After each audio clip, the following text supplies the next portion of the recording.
stay true to type. So if you let a cucumber, you know, mature and cut it open and save the seeds from this, you'll find that it won't necessarily grow the type of cucumber that you took the seed from, which it can be troublesome because they tend to throw back, you know, because of the fact that they've been highly bred.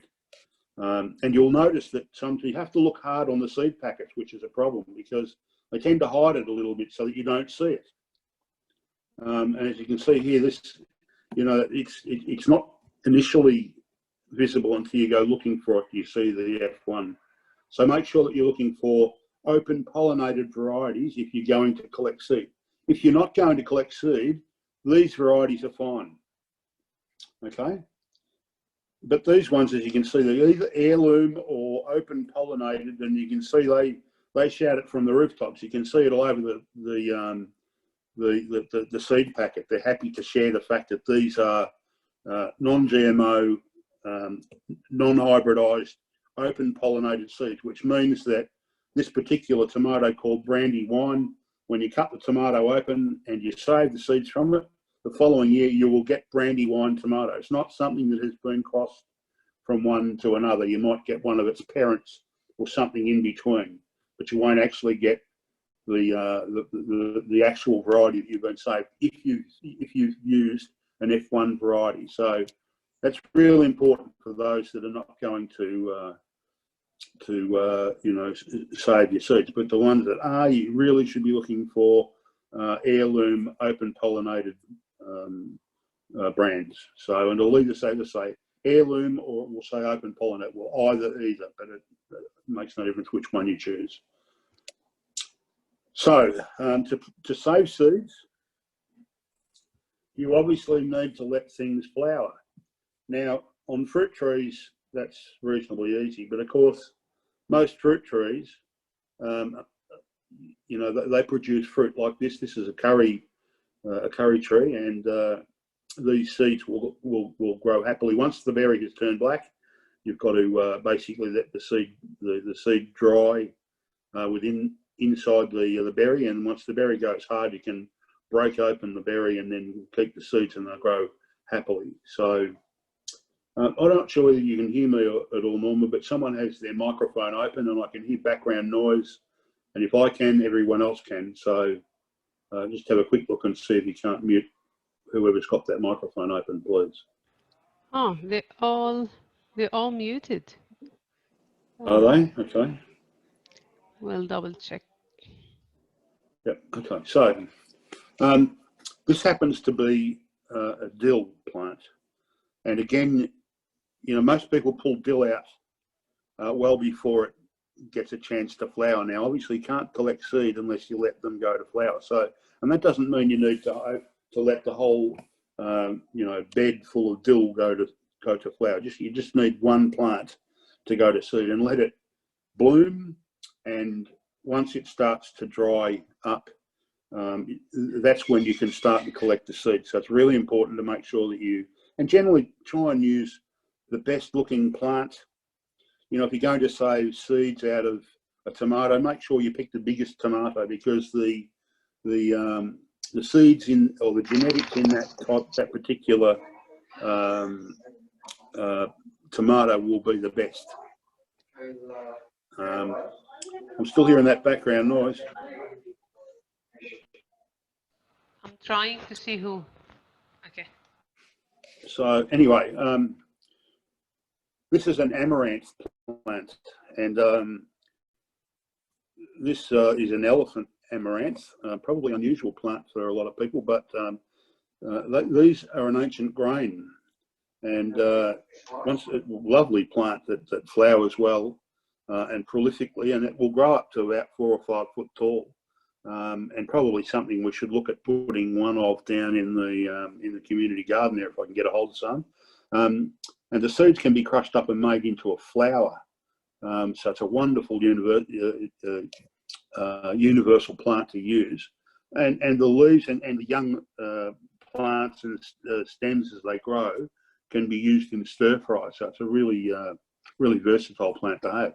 But again, it's something you must let go to flower, and let the flowers dry when you harvest the flowers, and then you can use a variety of different methods to collect the seeds. My favourite one is to put them into a paper bag, an open paper bag, upside down, and I leave a bit of the stem connected to the flower, the bunch of flowers or the group of flowers, and I tie the bag off on the outside either with a piece of string or a twist tie, and I hang it up, and when the flowers or the seeds dry from the flowers, they drop into the bottom of the bag nice and easily. This happens to be a carrot flower. Now, carrots are a really easy thing to grow from seed, and they're quite productive.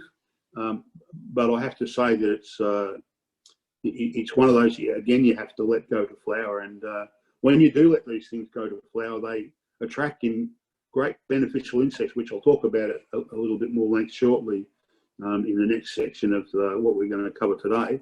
They attract in things like hoverflies, ladybird beetles, even praying mantis will loom around the base of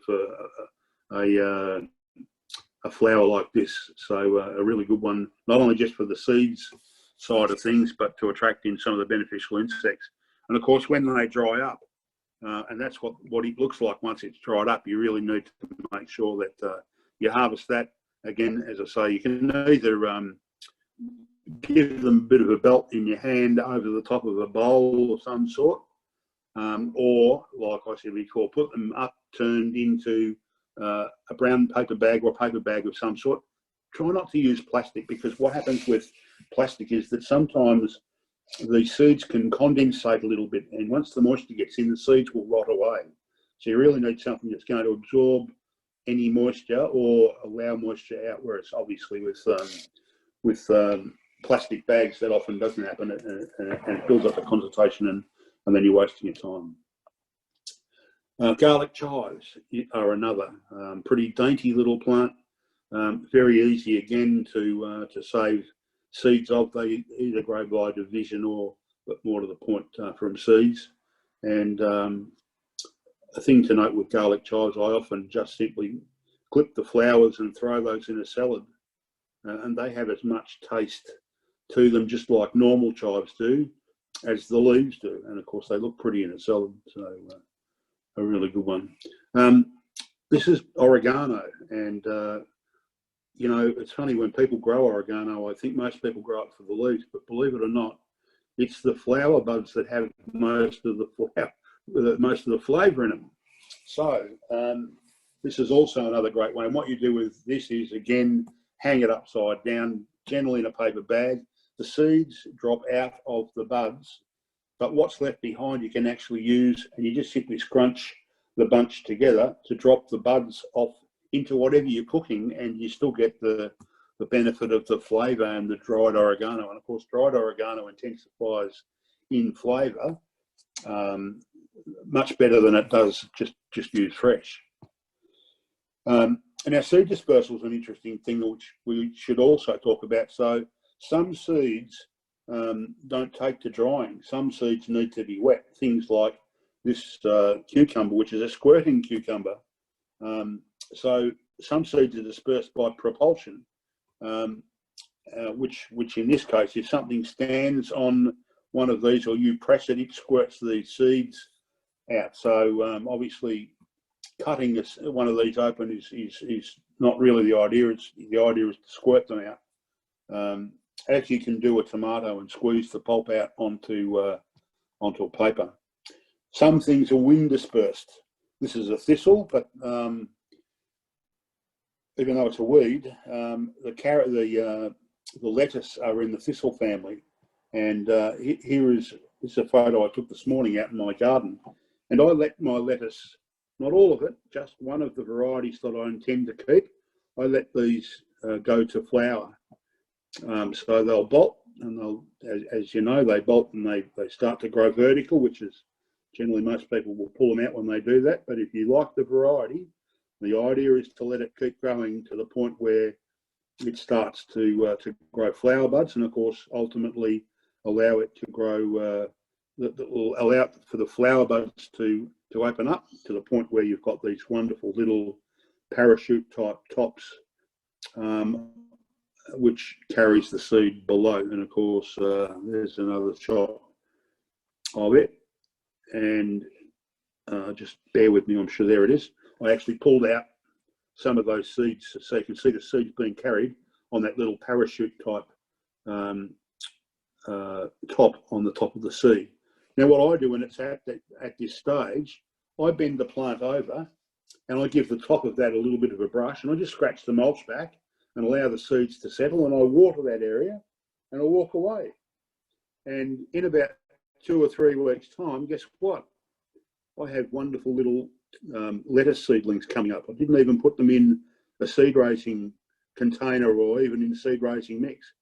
Sure, they don't all come up, but what comes up is quite significant. And what I do then is I just use a knife or a small spade and I lift the ones that I want and I transplant them where I want them in the rest of the garden.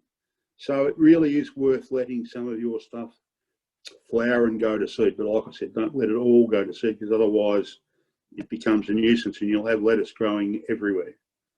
The idea too also is to not let it get to the point where you know, it's being blown around the garden all over. And as you can see, each one of these bulbs that are starting to swell carry probably somewhere in the order of maybe 30 or 40 seeds. So you can imagine the amount of seed that just one lettuce produces. So don't let, you know, 2 dozen lettuces go to seed, because you're going to have a problem if you do. Now here we go. This is what I was talking about before. Having cut some tops off those lettuce plants, once the buds had opened and you can see those fluffy little tips on the end and they're ready to disperse, I just simply upend them in the bottom into a bottom of an open paper bag, tie the top up, hang it up, put the label on the outside, make sure you write on the outside what it is. Otherwise you'll forget, particularly if you want to pass some on to some friends or family. It's important they know what it is. So there you go. So we've seen that one. There's another one. This is red oak leaf. So I do quite a lot of that. As you can see, this is in my messy garage. You can see in the background. But I do that all the time. Rocket, all the lettuce and so forth. Now this is tomato. Again, make sure, and because it's tomato season, and I'm sure we're all growing tomatoes, and if you're not, it's probably still not too late. You can still get some in. What I try and do is encourage people, when they get one of the nice big tomatoes that look really, really good and fat and juicy, that's the one you want to save the seed from. By all means, photograph it and post it on Facebook and so forth, but don't eat it until you've got the seed out of it. And all you need to do is cut it open, and then with a knife, generally a bread and butter knife of some sort, a flat bladed knife, scrape out the pulp and smear it over the top of some absorbent hand towel. And as you can see, what I've done is I've written the name on the hand towel, Black San Marzano. So it's a lovely sourcing tomato, but it's the black variety of, and I let that dry. Now, a lot of people I've seen them pick the pulp up and then they wash it underneath water and get all the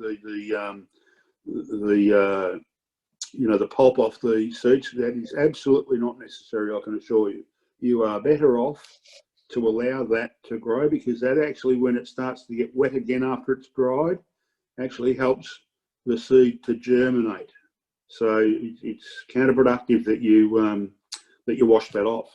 And what I highly recommend is that you just simply, once it's dry, simply fold it up together and then pop that in an envelope labelled well with the date on it, and it will be good for next year. Now, if you continue to do that year on year with open pollinated, most important, open pollinated varieties, so you make sure that this one says Black Krim, it is an open pollinated variety, which means that those seeds will grow absolutely exactly the same tomato next year.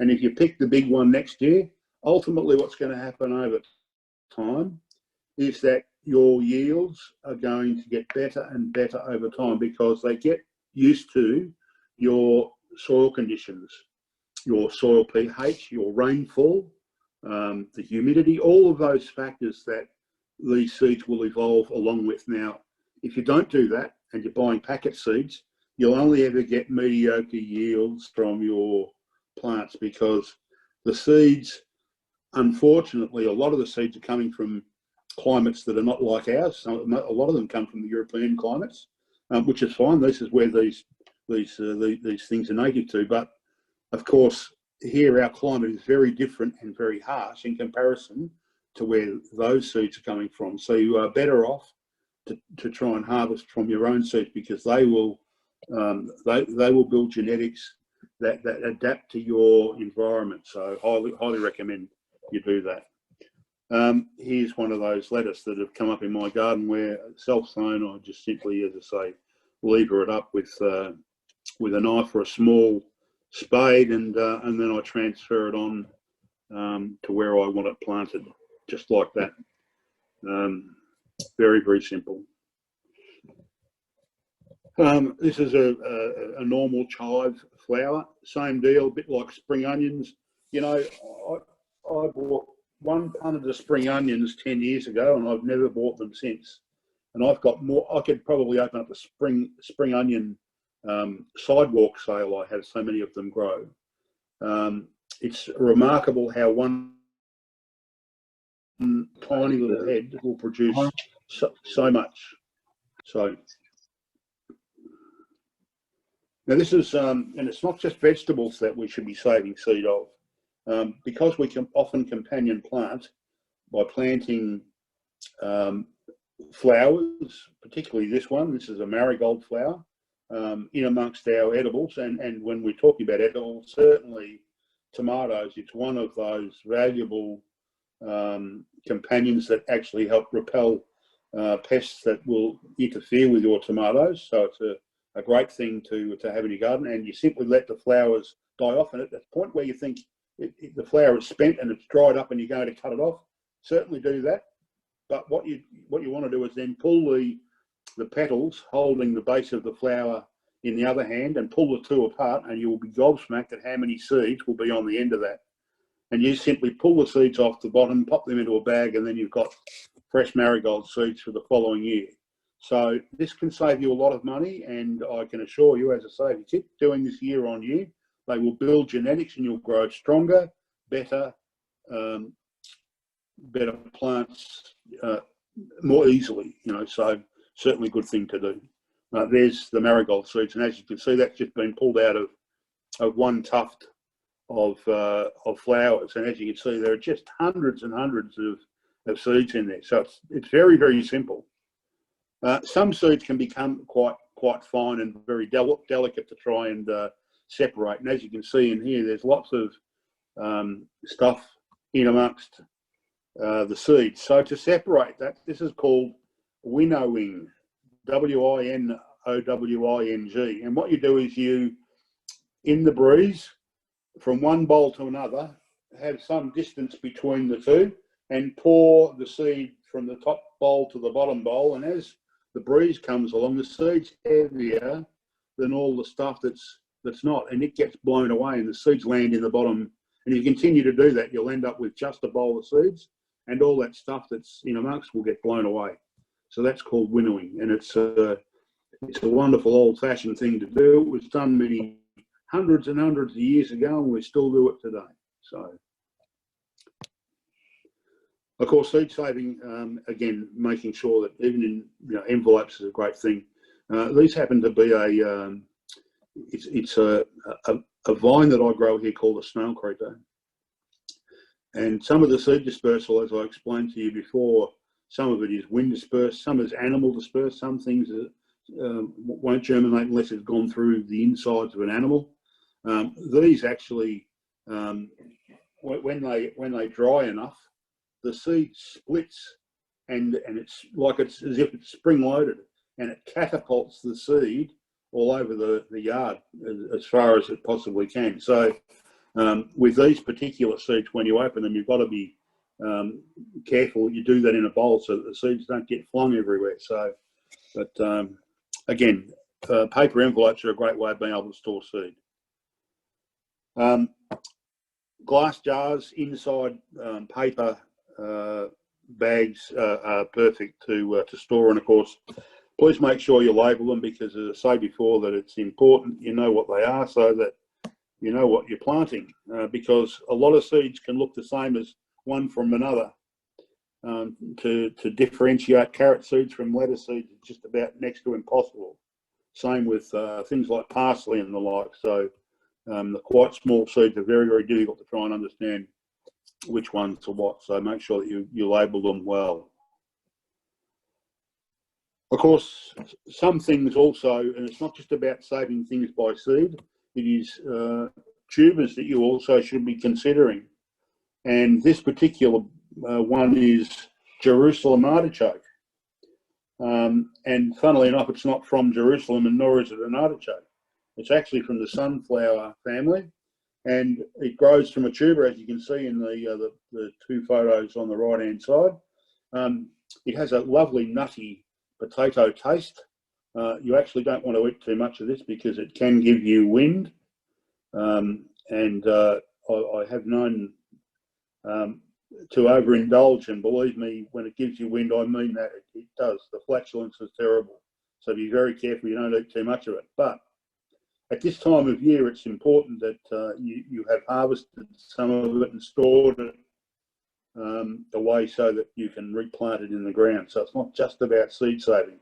They will grow from seed, but the tubers are much easier to grow from. So you might need to think about that. Garlic is another one. Now, at the moment, most of us are harvesting garlic, and the soft neck garlic will produce a flower spike on the top called a scape. And the scape, as it starts to bend round in a circle, indicates that the garlic is ready.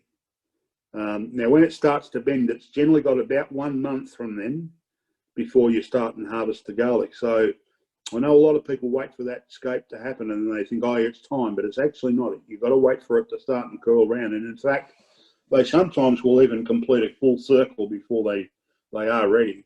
But inside that scape is the head of the flower, and they will grow from seed. Having said that, though, of course, the easiest way with garlic is to try and preserve them for long enough.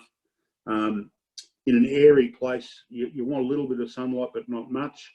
Don't put them in the dark because they'll dry out and go rotten.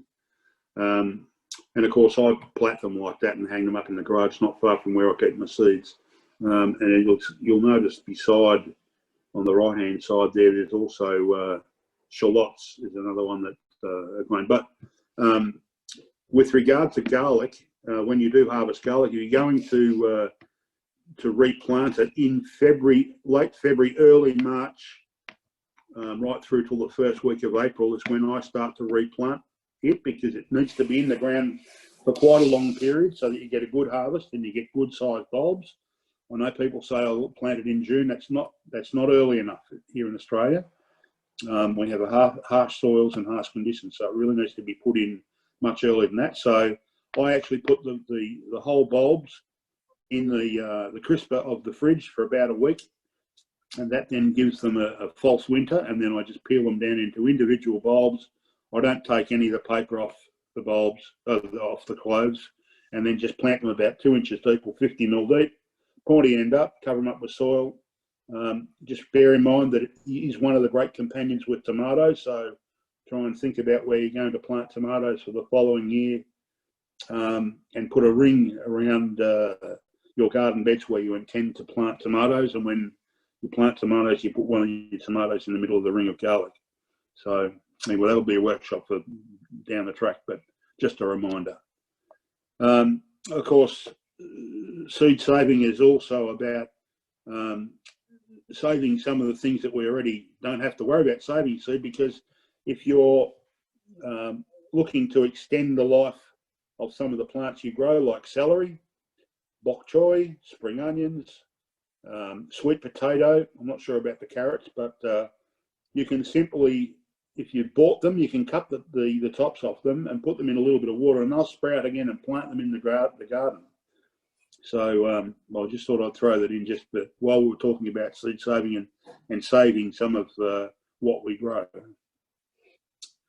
Of course, sowing seeds is what we're all about here today. So making sure that you've got the right equipment to start your seeds once you've saved your seeds. These will help you get things like tomatoes, capsicums, cucumbers and the like up early so that you get a good start on spring rather than having to wait for the temperatures. If you're living in a colder area particularly, it's a good idea to have some of these. They're very cheap to buy. Pop them out where they're going to get a little bit of sun, not too much of course, but you know, you can put them outside and they'll act beautifully like a little mini hothouse to grow your seeds in. Labelling your seeds as they come up is also most important. So, you know, don't go planting a whole. If you're only in a small backyard, no point putting in heaps and heaps of seeds of the same thing, because what's going to happen is you're going to get all that same plant ready all at once. So you're better off to try and stagger your planting. So put in one punnet like this is, put a row of one thing, might be a row of lettuce, a row of silver beet and a row of beetroot and whatever else.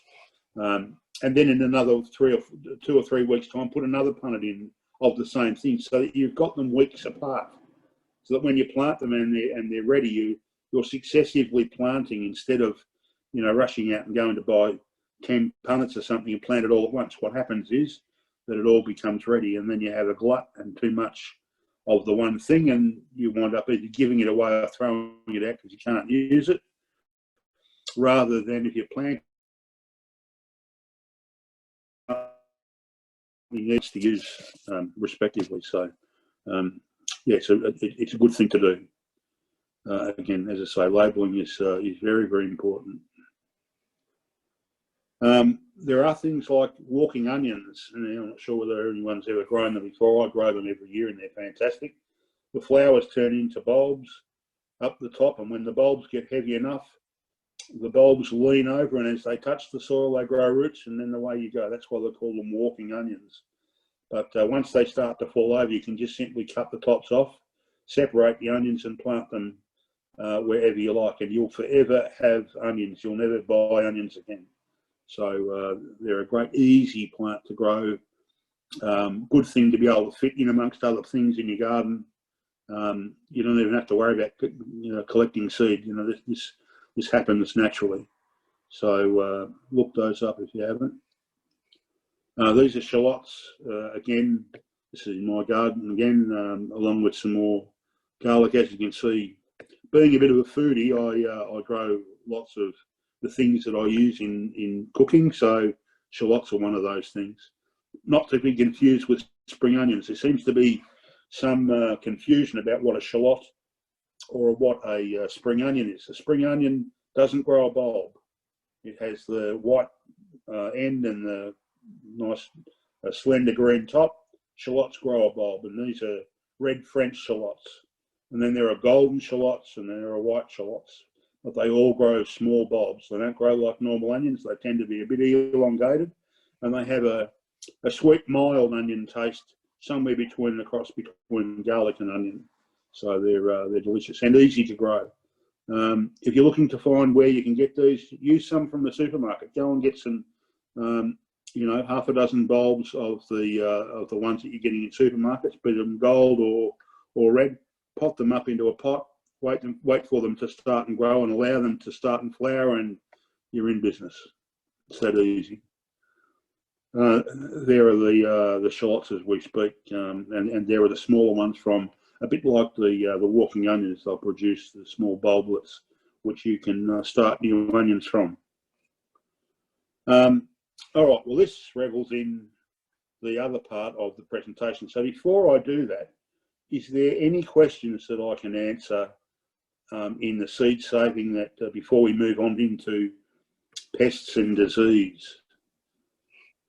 Please let me know if there are. If you want to just put your hand up or I must be doing okay, because if I'm covered everything, no one's got any questions. Oh, we've got one. Yeah. Yes. With garlic and shallots and things like that, if I'm getting them delivered, you know, organically, and I want to plant my own, is there like any specific dry out time or any cues of when's a good time to stick it in the ground, or just stick it in the ground and let it go? No. So traditionally, whereabouts do you live? In Reservoir in Melbourne. Oh, okay. So you're local. Okay. So in Victoria or Melbourne, you really should be targeting garlic in around about between March and April. Yep. And you'll harvest around about November, December. Mm-hmm. So they take a significant time. Shallots you can do you can plant now, and you can continue to plant onions now as well. And look, whatever is on the nursery shelves is in the season, so use those sometimes as a benchmark. Go for a wander, even though you might not be buying them from there. Go for a wander and have a look and see what's on their shelves, and take some notes, and you'll soon work out what's in season for yourself. Yeah. Okay. Don't pay attention to what's on supermarket shelf, because we don't eat in season from them, unfortunately. No, we do not. No. With garlic, do you just pull apart the bulb so you've just got, you know, each little head? Yeah. Each little bulb, and you just stick it in the ground? Yes, you do. So ultimately, what I do is I put the whole bulb of all the cloves together in the whole head. Yeah. Yep. In the crisper of the fridge for about a week, mm-hmm. and that will give the bulb of garlic a false winter. And then you can either dig a trench or small holes about 50 millimetres deep. Mm-hmm. And like I said, it's a great companion with tomatoes, and believe it or not, apples. If you've got apple trees, plant garlic underneath those, because that'll help keep codling moth away. Okay.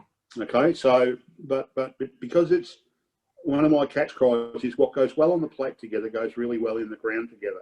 Mm-hmm. So tomatoes, basil, and garlic are a marriage made in heaven. So, and because they don't go in at the same time, because normally tomatoes are getting planted somewhere between September, October, and November, and spread over those about an 8-week period around about that time. And of course, you know, we're harvesting. I'm about to harvest garlic this week. So, but the garlic's done its job. It will have kept away a lot of the pests that would have interfered with my tomatoes. But what I do is I plant a ring of garlic about a metre round, a metre in diameter. So it might involve a dozen cloves of garlic, and I'll grow intermittently other things around in between times of waiting for that time to come before I put tomatoes in. But when it's tomato season, right in the middle of that garlic will mark the spot for where I put one tomato. I never ever grow my tomatoes together, because you put them into competition for food, water, and light. And if one gets a pest or a disease, they all get it. Yeah. So I keep them separate. And again, you know, then I follow up with some basil and some lettuce and some other things that when you're picking a salad, I would include around that group of plants.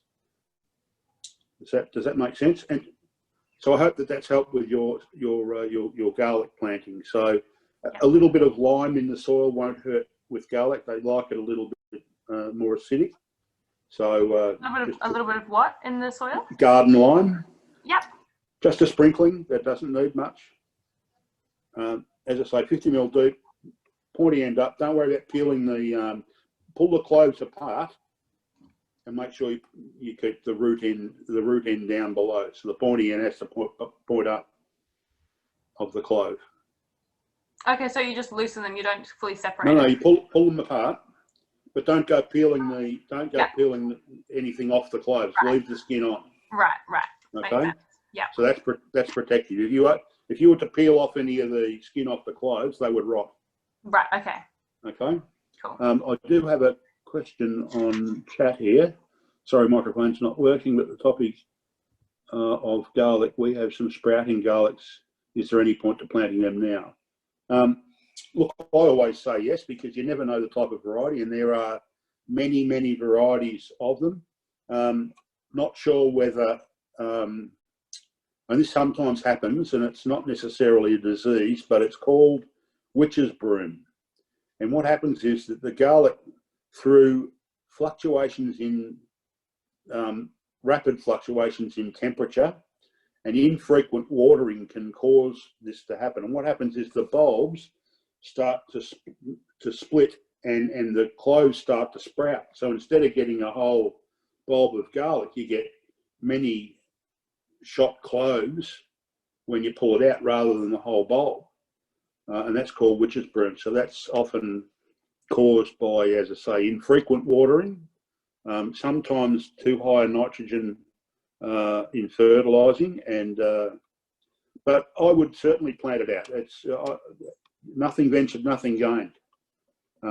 Yeah, I would, sprouting garlic, put it in pots if you can, and just see what happens. So I hope that solved that problem. All right, so let's get on with the next part of the presentation, and this is about pest and disease. And I've used this this guy's book. I purchased this some time ago. I met the guy. I'm also an author, and we did an author's day as luck, whatever, was at Anglesea, I think, at one of their festivals there, or sustainability festival. And he's an Australian author, and he deals well with garden pests, diseases, and good bugs. So it's a good book to have. You can buy them online, and it's important to know what is getting around your garden rather than be unsure and resort to wiping something out that could well have been a predator in your garden that was going to sort out some of your pests. And this is a great book to use, and I use it. It's one of my go-to books. People often email me or ask me questions about what's eating this or what is the problem, and what can I do or use to sort that pest or problem out. And I often refer to Dennis's book. So good bugs and bad bugs, and you know, there are lots and lots of insects in our garden, and I often say that an insect, a garden that is buzzing is a healthy garden. One that's not is not so healthy, because it means that the ecosystem is not in balance. And you know, we're always going to get insects no matter what. It's a case of whether they're in balance, if at all it becomes a problem for us or not. And to do that means that we need to plant our gardens out a little differently than we normally would, which means instead of just becoming farmers and putting in monocultured crops, by that I mean a whole bed dedicated to just lettuce and another one dedicated just to cabbage and collie and broccoli and so on, and not have them mixed up. What happens is insects have fairly poor eyesight, and they recognise things by leaf shape. So if you've got a whole bed full of cabbage and you're wondering why you're getting heaps of white butterfly, you're the problem. It's not the cabbage. You've caused the problem by putting up the neon signs advertising the cabbage to the white butterfly, because it recognises straight away what it is, and it will invite all its friends, and they will have a feast at your expense, and you'll walk away in tears with no cabbage to eat. So what I currently, or I try and encourage people to do, is to not do that. Plant one cabbage and surround it with other things, and it might be a white pansy or a white viola, because they look a little bit like the white cabbage moth, and they're very territorial. So when they flap around in the wind, the flowers, the white cabbage moth spots it and thinks that might be a rival, so it moves on. Do you see? And sometimes it's hard to see because it's been camouflaged by other things planted around it. So it's really important to learn this valuable lesson of making sure you mix up the plants in your garden. And some things don't like one another, so you do need to know a little bit about, or have some sort of reference to ensure that you're not planting something that is not good for whatever you're planting, and what is good for it. So, and there are plenty of resources for that, and I'll talk about that shortly. But you know, these are some of these are great bugs to have in a garden. Ladybird beetles, as you can see, it's starting to eat up aphids, lacewings, assassin bugs, there are all sorts. So all of these guys here are really good bugs to have in your garden. This is an assassin bug, and the nymph of an assassin bug. So when you see something like this in your garden, please don't fret, because these are good bugs. Most important. So this is what I'm saying. It's really important to know what is getting around in your garden. And this little guy here, that spiky little thing, that's the nymph of the adult. So you spot those, you're in business. You're lucky, because once they're out and about, they'll start and clean up a lot of the pests that you'll have in your garden. If you see these, please go and buy a Tatt's Lotto ticket, because these are lacewing eggs. And the lacewing is a wonderful flying insect that is a great predator. So you're in luck when you see these little hairs with the eggs laid on the ends of them. Here's one here that you'll see. So they're hard to see there. They're quite small. And I often say that looking about in your garden nice and closely is just as important as getting out there on a daily basis to do something in your garden. You spend as much time looking as you do doing something in your garden, I guarantee your garden will come on in leaps and bounds, because you'll start to notice things like this, and you'll look out for it. You'll protect them, and not, you'll know not to disturb or disrupt, so that this ecosystem can start and evolve, and these insects can start and do what they do best, taking care of some of the problem insects that you're likely to have in your garden. You'll know not to go too close, when you're working about in the garden. So, and you'll notice things that are starting to change or take place, things that are starting to get yellow. One of the things, and I probably haven't loaded a photo up of this, but one of the most important things you can do in your gardens to minimise insect attack is to spend a daily point at some stage of the day. Go out and find anything that looks yellow, looks a little brown or a little diseased, any leaf or any dead-headed flower, and take it off.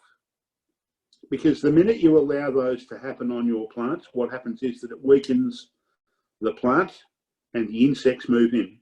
Insects do not like healthy green leaves, because there is an enzyme in it that they do not like. But once that leaf starts to age and it starts to deteriorate, that enzyme goes, and then they move in.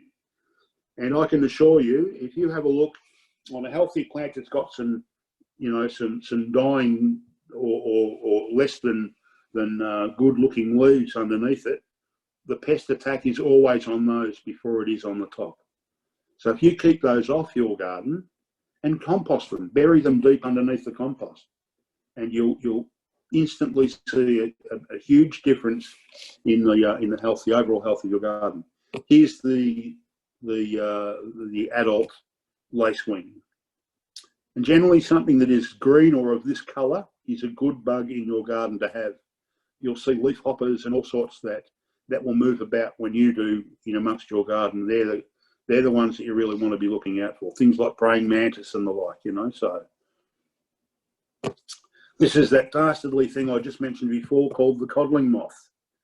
I spoke about this before, and once upon a time when I was in horticultural college, I was taught to recommend people that had codling moth problems to spray their apple trees with arsenate of lead 3 times, over the course of the winter.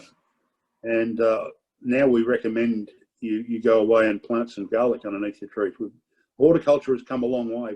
We've learned so much, and it's really about deterring this insect, and for one of it's also about deterring many insects by what you plant with what.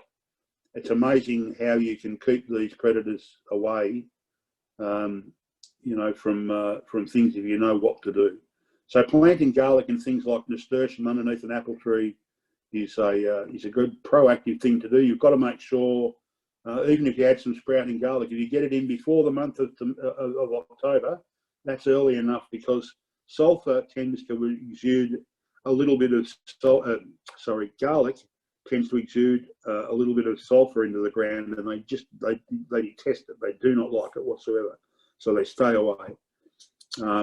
So that's and you can see 5 millimeters. They're not terribly big insects. So there you go. I think that's the female. This one. And that's the male. Not that there's a great deal of difference between the two. Some of the other things, if you happen to get it and you haven't got your garlic and so forth underneath, is to use some petroleum jelly, smear that on the trunk of the tree, and wrap it with cardboard and tie it off. And the young nymphs, because what happens is that the moth will lay its eggs in the leaf litter or the mulch below the tree for the eggs to stay dormant until they hatch. And once they hatch, and it's generally in the month of October, that's why I say that it's really important to get the garlic in before the month of October. As they hatch, they start and climb the tree, and by that stage in October, you've got young fruitlets that have just formed, and the grubs make their way up the tree and into your apples. Now, on the way up, they get stuck and caught in this petroleum jelly in and on the cardboard, and you're going to need to replace this once a week and dispose of it in the bin, and that will dramatically reduce the attack of collie moth. There are also pheromone traps, which, look, I don't recommend you use, but they are, if you have a severe problem, what that does is it has a sticky surface on the trap inside, and they use a pheromone which attracts the male, and it kills supposedly all of the male moths.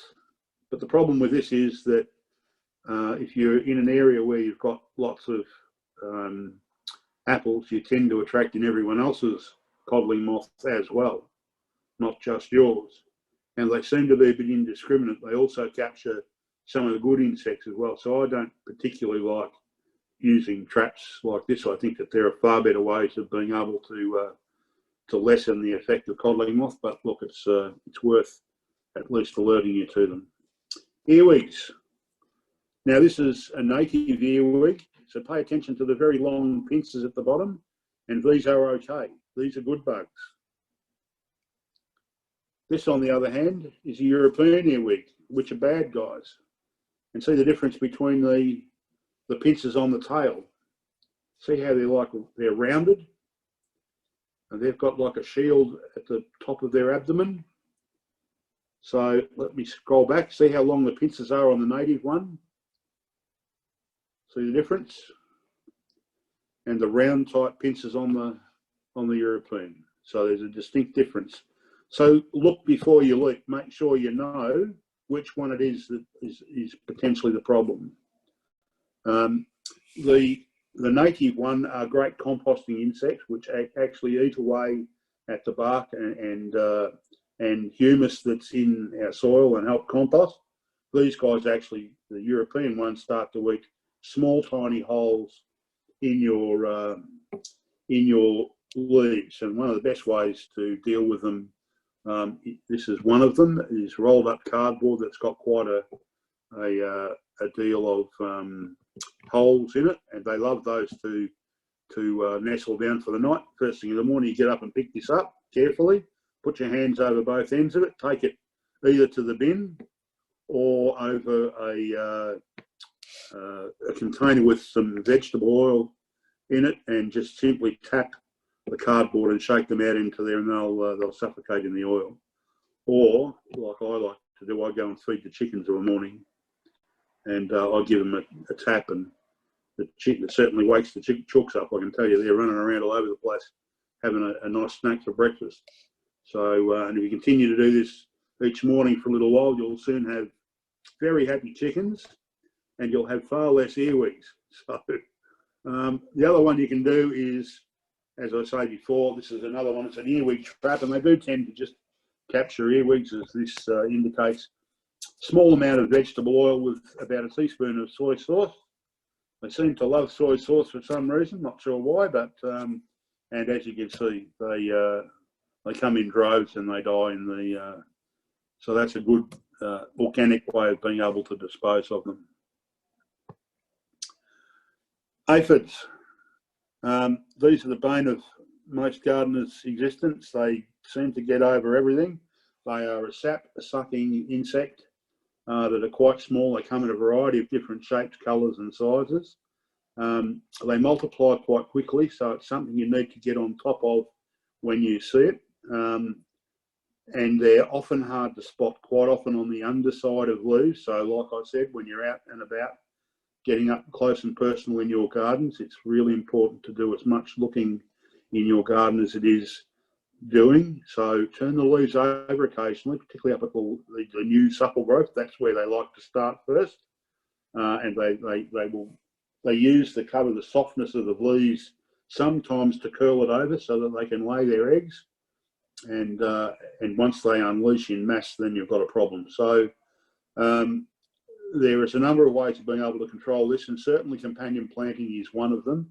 Attracting in things like hoverflies by using calendula, marigolds, dill. That's another one. If you let that go to flower, they're great plants to have around, something that is susceptible to aphids. Sometimes you can't be lucky enough and have planted something that has copped aphids, and now you've got no marigolds or anything of the sort to planted next to it. So one of the things that I always do, and I recommend people to do it themselves, is to grow some of these companion plants in pots, in small pots. And when you get a problem, take the potted marigold and sit it beside the problem, because the foliage is what these aphids don't like. They don't like the smell of it.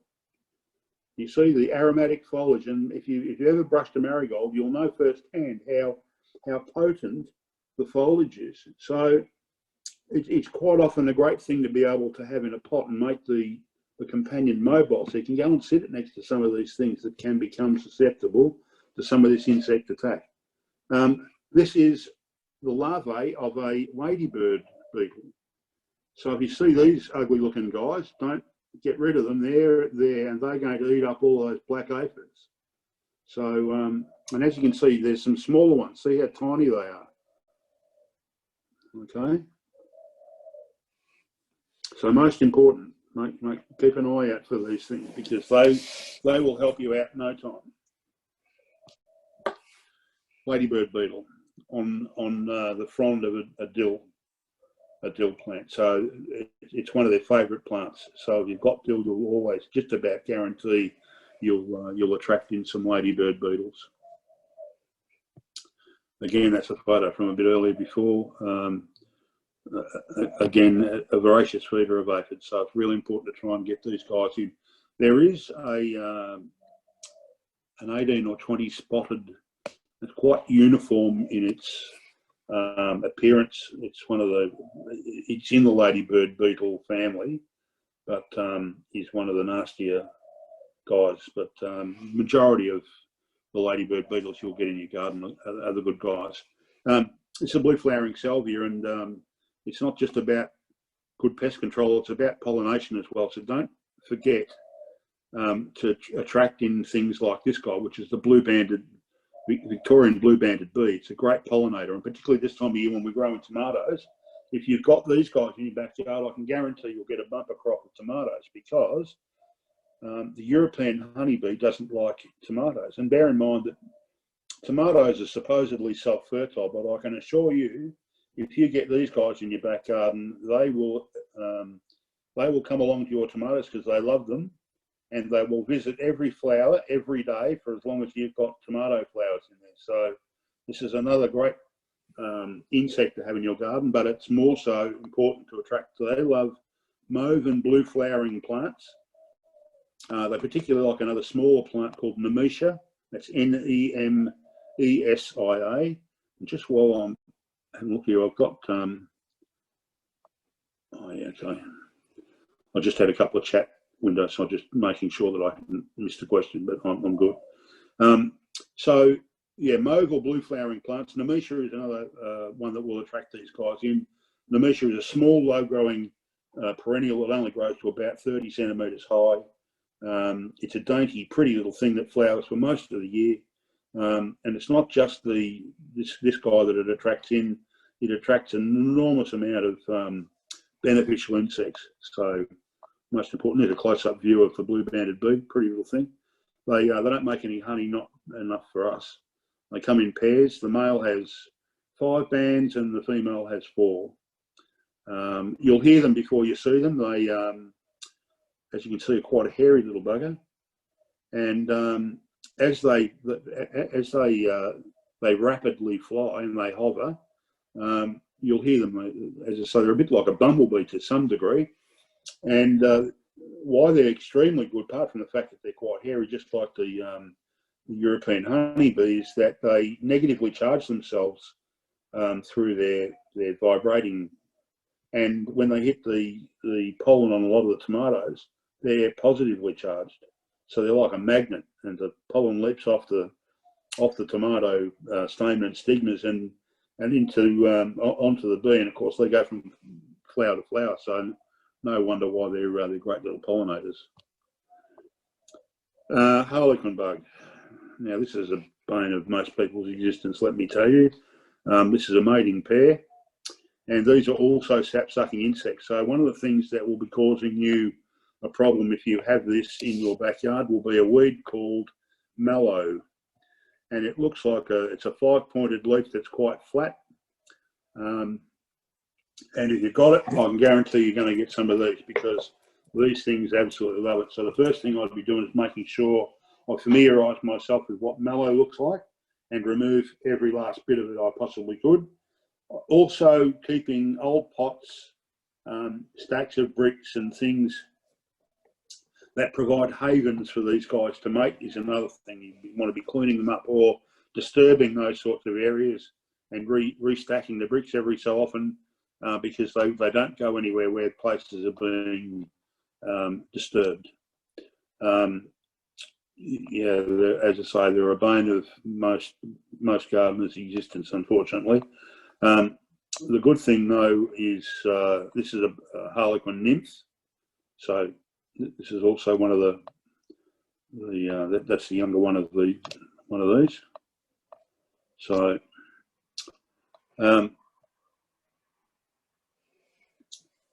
this is so I'll go back to the harlequin bug just for a minute. A lot of these sap-sucking insects, and in fact for most insects, they breathe through their abdomens. They don't have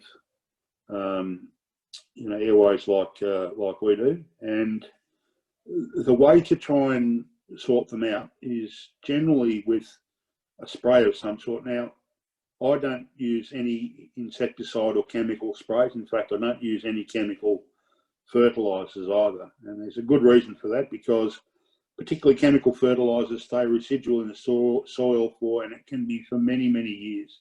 It upsets the ecosystem in the soil, causing an imbalance, and eventually will come back to haunt us if we're not careful. So, as does insecticides, and it can stay resident in fruit, food, and in plants for many years.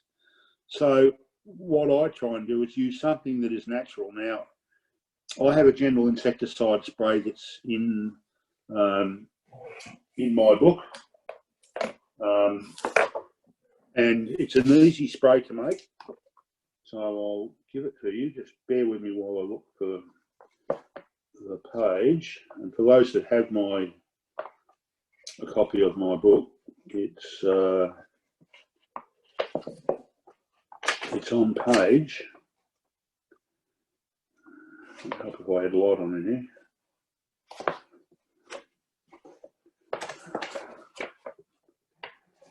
It's on page 196. Oh no, it's not. That's the longest one. Sorry, 198.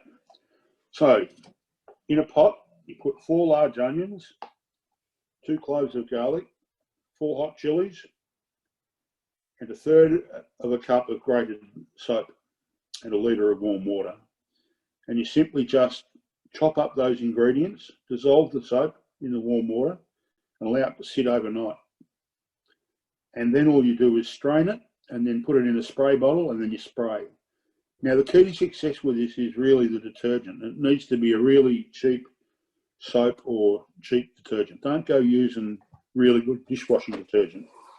The surfactant in the soap is really, really important, because when it dries, it forms an impervious surface over the abdomen of the insect where it breathes, and it suffocates it.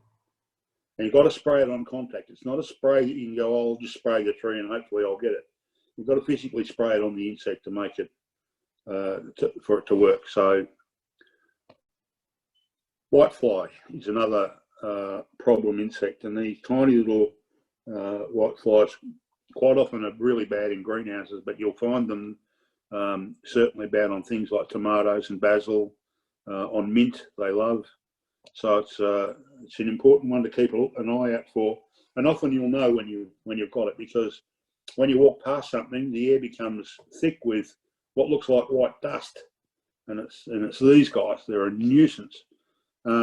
So there are some tachinid flies that actually use these to parasite the eggs of these particular nasty pests. So these are whitefly eggs, and this black one is a parasitised egg, which is the wasp has stung the egg and injected eggs into it, and it now becomes a parasite to feed off. And once you've got these little tachinid flies, you'll find that you won't have the whitefly problem. So keep an eye out for them. Citrus gall wasp. Anyone that's ever had a lemon tree or an orange tree, particularly in the suburbs, the swelling on your trees that look like this, what it is, it's a native Australian insect that injects the skin of the stem of the tree, and it injects its eggs, and as the eggs grow and the larvae start to form, of course the swelling happens, and there's a couple of ways to deal with it. You have to prune it out, or you can get a vegetable peeler and shave the lump down a little bit, not all the way around, but just in an area to allow air to get to it. That way it kills it. And if you do go to cut it off, please don't just put it in your bin to go to landfill, because they will still hatch. You're better off to cut it and upend it into a bucket full of water, cut through the middle of the gall, and that way let it sit there for a couple of weeks and then throw it in the bin. This is another one that you'll get, citrus leaf miner, and these little trails on the leaves. There's a better view of that probably. Quite often that hits the young foliage on citrus trees, lemons, limes, mandarins, oranges. It makes no difference. And this little insect gets between the inner and outer layer of the leaf and eats the inside out. This is another one that you're going to use an insecticidal spray of some sort, like the one that I just described, or an eco oil. One of the horticultural oils are okay. A lot of these things are fairly bee friendly, so make sure if you're using anything to spray from home, that you have a look and see what it is. There are great alternatives these days. In fact, the Yates company seems to be probably one of the leaders in the marketplace for using things that are environmentally friendly and bee friendly. So I encourage people, when I do these sorts of workshops, is to do a bit of an audit, have a look in your garden sheds to see what you're using and whether you either should be using it or maybe rethink and get rid of it and get something that is a little better than what you're using. Fruit fly, Queensland fruit fly. So familiarise yourself with this guy, please, because unfortunately we have now pockets in Victoria that this has taken up residence. One particularly in Moonee Ponds and Ascot Vale area. They've had a fruit fly spraying program there for some time, and let me tell you, we do not want this guy in the state. If you get it in your backyard and you're growing, and it won't make any difference what you're growing, they'll get into tomatoes, cucumbers, apples, oranges, pears, peaches, nectarines, plums, grapes, anything that's got any sort of sugar in it, these guys will get into. So and they do it quickly. It's one of the reasons why you're not allowed to take fruit from one state to another. So, in fact, there's some restrictions on taking plant materials from one side of Melbourne to another side of Melbourne. So, for this very reason, so it's very, very important that you learn what this guy's all about. This is a tomato that has been infected by fruit fly, and as you can see, it looks fine on the outside until you cut it open. It's all soft and nearly rotten inside, and there's the maggots of the fruit fly in the middle of it. So really, really important. Here's an orange citrus that's been affected by it. So there's no coming back once you've got this thing. It's very difficult, and this is the one that I would highly recommend that you use a trap for fruit fly. So make sure you've got it first. You do need to inform the authorities, the Department of I can't remember, the Department of Water, Environment, Land Protection Authority. You can soon find it out on the internet. This is a particularly good fruit fly trap because it captures male and female, whereas most of the others use pheromone to capture just one. This captures the both of them. So look it up. Fruition. It's a good one to have and reasonably cost effective and affordable. That comes to the end of my presentation. This is my first book, Edible Gardens: A Practical Guide. A lot of the information I've shared with you is contained in this book today, and it also has a comprehensive section on,